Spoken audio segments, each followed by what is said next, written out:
a colación de todo este do tema do transporte, nos introducimos aquí neste pleno e foi aprobado por maioría absoluta en outubro unha moción sobre transporte escolar de Galiza. Aquí quería introducir tres trazos. O primeiro é que sabemos que o transporte escolar en Galiza é ofertado para o ensino obrigatorio, é dicir, nomeadamente primaria e a ESO, mas os autobuses que chegan aí a Ribeira do Louro ou ao Pino Manso teñen prazas baleiras, que son as que acceden persoas dos ciclos ou de bacharelato.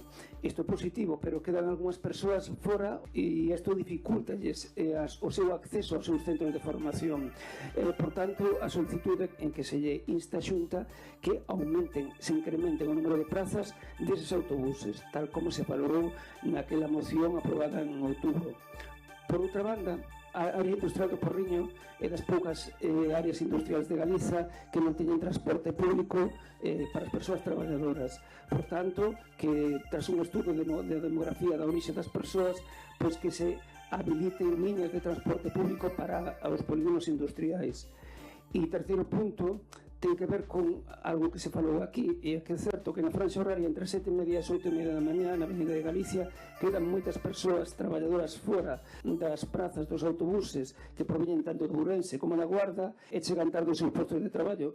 O rogo vai no sentido de que se solicita a Xunta o incremento de líneas de transporte nesa franxa horaria. Gracias.